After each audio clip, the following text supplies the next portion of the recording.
Warganet dikejutkan dengan beredarnya sertifikat vaksin COVID-19 milik Presiden Joko Widodo di dunia maya. Bocornya informasi data pribadi Jokowi berasal dari laman resmi Komisi Pemilihan Umum (KPU) pada bagian form calon Presiden Republik Indonesia untuk pemilu 2019 yang mencantumkan nomor induk kependudukan Jokowi. Setelah nik Jokowi terungkap ke publik, data itu kemudian digunakan warganet untuk mengecek kartu vaksin COVID-19 milik Presiden di aplikasi Peduli Lindungi. Hasil dari pengecekan itu, warganet berhasil menemukan kartu vaksin dosis pertama, dosis kedua, serta form sertifikat vaksin dosis ketiga dan menyebarkannya di media sosial. Menanggapi hal ini, Direktur Jenderal Kependudukan dan Pencatatan Sipil Kementerian Dalam Negeri Zudan Arif Fakhrullah meminta masyarakat tidak melakukan hal itu. Pasalnya ada ketentuan sanksi pidana jika melakukan hal itu. Ini bukan soal kebocoran nik, tetapi menggunakan data orang lain untuk mendapatkan data informasi orang lain, ada sanksi pidananya untuk hal seperti itu. Tutur Zudan seperti dikutip Kompas.com hari ini. Dengan beredarnya sertifikat vaksin Presiden di dunia maya, Menteri Kesehatan Budi Gunadi Sadikin pun memastikan pemerintah kini menutup semua data pejabat dalam aplikasi Peduli Lindungi. Nah, memang tidak nyamannya itu banyak bukan hanya Bapak Presiden saja, ya, tapi banyak pejabat-pejabat juga yang NIK-nya itu sudah jadi tersebar informasinya keluar. Ya. Kita menyadari itu, nah sekarang kita akan tutup untuk beberapa pejabat yang sensitif, yang memang beberapa data pribadinya sudah terbuka, itu akan kita tutup. Tapi saya juga menghimbau nih ke teman-teman, dan ini merupakan pendidikan dari kita. Itu intrusif tuh, itu secara undang-undang ITE tidak boleh. Jadi misalnya, saya sebagai bankir, aku bankir tahu kan, NIK-nya beliau di mana, tahu alamatnya beliau di mana, tanggal lahir segala macam. Kalau kita sebagai bankir memanfaatkan data beliau, itu secara hukum salah. Ya. Mudahnya data sertifikat vaksin ini bocor dibuktikan dengan adanya penangkapan sindikat pembuat kartu vaksin palsu yang biasanya diperjualbelikan melalui media sosial. Polisi menyebut salah seorang pelaku merupakan seorang staf pegawai kelurahan yang dapat mengakses data kependudukan. Pelaku memiliki akses ke data kependudukan. Pelaku memiliki akses ke PIKER. Lalu kemudian bekerja sama dengan rekannya untuk menjualnya kepada publik. Mengapa dia memiliki akses data terhadap NIK dan bisa mengakses PIKER? Karena yang bersangkutan adalah pegawai pada kelurahan.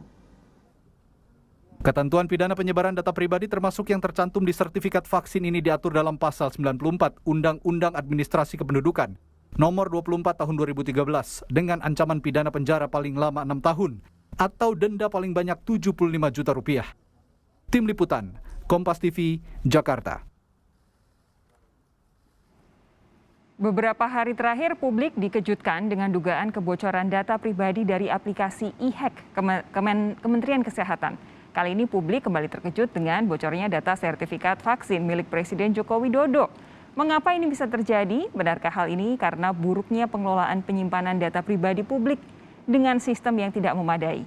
Kita bahas bersama juru bicara Presiden, Fajrul Rahman, serta pakar keamanan siber Cisrak, Pratama Persada.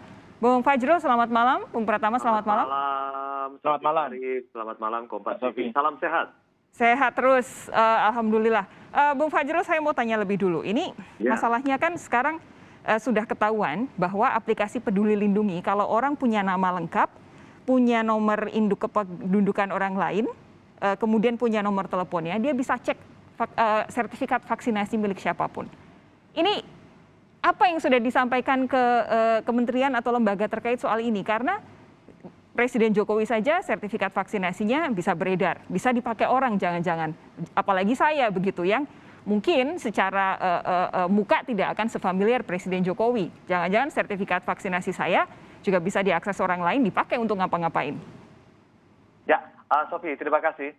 Alhamdulillah sudah ada tindakan cepat dari Menteri Kesehatan, Pak Budi Gunadi Sadikin, melakukan tindakan-tindakan tertentu terhadap data-data dari nama-nama pejabat yang disebutkan beredar di publik. Kemudian yang kedua, terhadap data-data publik yang lain, sudah ada tindakan juga dari Kapolda Kapolda Metro Jaya, tadi sudah disampaikan, pelaku-pelakunya juga sudah yang diduga pelakunya itu juga sudah dilakukan tindakan. Jadi mudah-mudahan pemerintah dengan berbagai pihak terkait ini bisa segera menangani problem teknis maupun problem administrasi dan problem hukum terkait dengan masalah ini. Jadi kami berusaha meyakinkan kepada publik bahwa pemerintah bertindak segera, cepat, terukur bersama dengan pihak-pihak terkait supaya data-data milik publik ini yang terpenting memang data-data milik publik di mana di dalamnya ada nama-nama pejabat tertentu itu bisa dilindungi oleh pemerintah. Begini, tadi ketika konferensi pers yang dilakukan oleh polisi dan juga Menteri Kesehatan Budi Gunadi Sadikin, yang ditekankan adalah kalau siapapun yang bisa mengakses data pribadi kemudian menggunakannya untuk hal-hal yang di luar ketentuannya bisa dikenakan pidana. Tapi masalahnya data itu bisa terakses secara luas karena memang dipampangkan secara jelas dan nyata oleh KPU. Siapapun juga kalau misalkan tinggal Google gitu bisa tahu begitu. Nah, ini apakah sudah ada koordinasi misalnya dengan KPU atau lembaga-lembaga lain yang ada kemungkinan menampilkan data-data pribadi ini di tempat yang sangat publik seperti di Google sehingga bisa diakses oleh orang lain?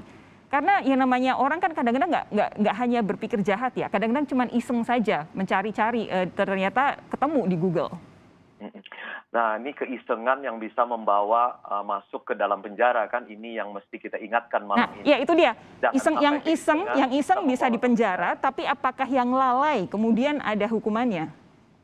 Nah, ini yang sedang dikerjakan kan oleh berbagai pihak terkait, tetapi terhadap kebocoran yang ada sudah ditangani dengan cepat oleh Kementerian Kesehatan dan juga pihak kepolisian. Kita percaya bahwa pihak-pihak terkait tentu sedang bekerja keras untuk menyelesaikan problem ini karena ini menyangkut kepercayaan terhadap pemerintah dan yang kedua juga ini menyangkut kelanjutan penanganan COVID-19 karena semua pihak, kita semua memerlukan data-data tersebut dalam penanganan vaksinasi, dalam penanganan COVID-19 seperti yang diinginkan oleh Presiden Joko Widodo. Tapi apakah sudah ada koordinasi dengan KPU, Bung Fajrul, spesifik soal data presiden ini? Tentu kita meyakini bahwa pihak-pihak terkait siapapun yang berhubungan dari mana kebocoran data ini, kemudian bagaimana terjadinya, siapa kemudian pelakunya, bahkan pelakunya juga di wilayah hilir tadi sudah ditangani oleh pihak kepolisian. Tetapi itu bukan terkait dengan nama-nama dari pejabat yang disebutkan sebelumnya. Oke, hilir ditangani fine, tapi hulu juga masyarakat betul. Kami juga berharap ada penanganannya juga. Hulunya jelas ya, hulunya ini kan tidak ditangani secara tidak ditangani secara represif. Di hulunya ini kan pemerintah sudah menyadari bahwa digital literasi kita ini sangat rendah. Nah, dari 2020 sampai 2024 program digital literasi untuk 50 juta orang ini digalakkan oleh pemerintah melalui Kominfo. Itu digital skill, digital security, digital values, digital etik itu dikembangkan.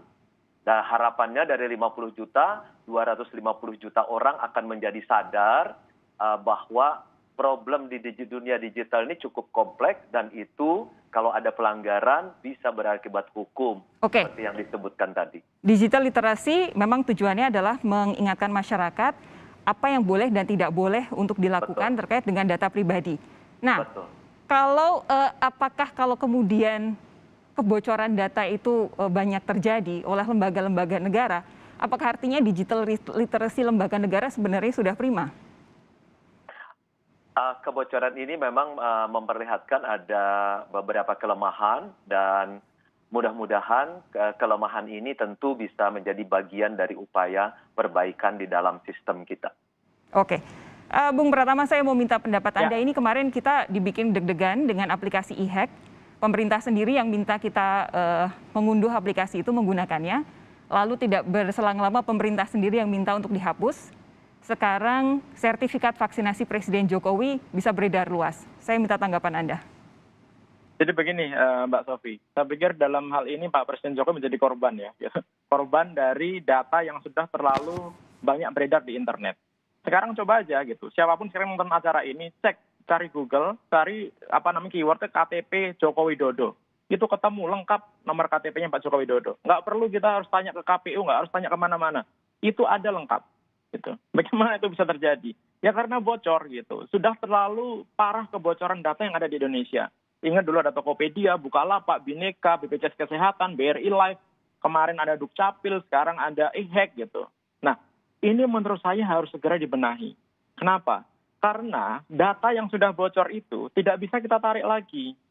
Yang mengakibatkan kerugian di pihak masyarakat. Sekarang kan banyak nih penipuan, masyarakat kena penipuan, tiba-tiba ditagih debt collector karena datanya dipakai orang, kemudian akun rekeningnya dibobol gara-gara data pribadinya tersebar di internet begitu. Nah, menurut saya ini perlu diluruskan. Tadi konferensi pers saya juga melihat gitu, Menkes dengan Pak Kapolda bisa menangkap 2 orang pemalsu sertifikat vaksin yang dia memalsukan sekitar 93 vaksin. Tapi bukan itu masalahnya. Kalau itu tugas polisi gampang, ketahuan, gampang nangkapnya. Ini ada 1,3 juta loh data e-hack yang bocor. Walaupun Kemenkes, Kominfo, BSSN membantah. Tapi saya bilang ini datanya bocor. Kenapa? Karena sudah ketahuan jumlahnya 2 GB, ada 1,3 juta data pribadi masyarakat yang bocor di situ, begitu. Lengkap isinya, sampai detail KTP, kemudian paspor dan lain-lain, detail sekali isi datanya. Oke. Artinya apa? Ini bocor yang sudah agak parah gitu. Dan ini kadang-kadang dianggap remeh oleh pemerintah. Ini mohon maaf nih Pak Fajrul nih gitu. Banyak pembantu presiden yang menganggap ini menganggap ini remeh gitu. Dianggapnya bahwa itu adalah data-data lama gitu. Karena data baru sekarang di aplikasi Peduli Lindungi. Padahal data-data itu adalah data-data yang valid masyarakat Indonesia begitu. Nggak ada data lama, data baru itu nggak ada. Gitu, Mbak Sofi. Ini terus terang gara-gara kejadian sertifikat vaksinasi Pak Jokowi beredar, saya baru tahu, baru benar-benar sadar. Karena selama ini saya mengakses aplikasi Peduli Lindungi ya hanya untuk kepentingan saya pribadi. Dengan data-data saya pribadi untuk misalkan saya mau naik MRT misalnya. Atau saya ingin hendak beraktivitas di tempat yang publik, di tempat umum begitu. Tapi belum pernah saya iseng-iseng mencoba menggunakan data-data orang lain. Baru kali ini saya menyadari bahwa Peduli Lindungi itu asalkan saya punya nama lengkap seseorang, nomor NIK seseorang, nomor telepon seseorang, cukup untuk mengakses sertifikat vaksinasinya. Apa yang bisa Anda sampaikan soal ini? Begini, kita nggak bisa semata-mata menyalahkan masyarakat gitu. Karena ketika masyarakat mencoba memasukkan NIK begitu ya, kemudian keluar datanya, harusnya diberi batasan. Aplikasi Peduli Lindungi itu harusnya membuat batasan. Misalnya ketika registrasi mau vaksin, ditulis di situ nomor handphonenya.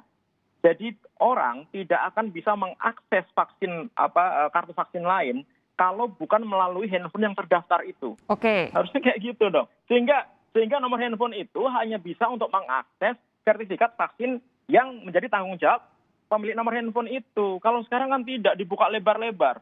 Nah, ketika dibuka lebar-lebar, bikin sistemnya ternyata nggak terlalu bagus, begitu ada masalah yang disalahin masyarakat. Ya jangan kayak gitu. Harusnya yang pertama kali bermasalah itu adalah si pembuat platformnya. Anda harus buat platform yang anti fraud, yang nggak bisa disalahgunakan gitu dong, yang benar. Sehingga masyarakat gitu tidak bisa menyalahgunakan sistem yang Anda buat. Itu awalnya konsep yang benar itu. Oke, hari ini yang juga cukup membuat buah bibir di kalangan warga net begitu adalah ketika Pak Joni Plate ditanya mengenai kebocoran ini dan sertifikat vaksinasi Presiden Joko Widodo, kemudian dilempar ke Kementerian Kesehatan. Pak Menkes, ya. Apakah ini sebenarnya sudah ada koordinasi akan dijawab oleh Bung Fajrul sesaat lagi? Kita jeda sejenak dulu saudara, tetaplah bersama kami di Sapa Indonesia Malam.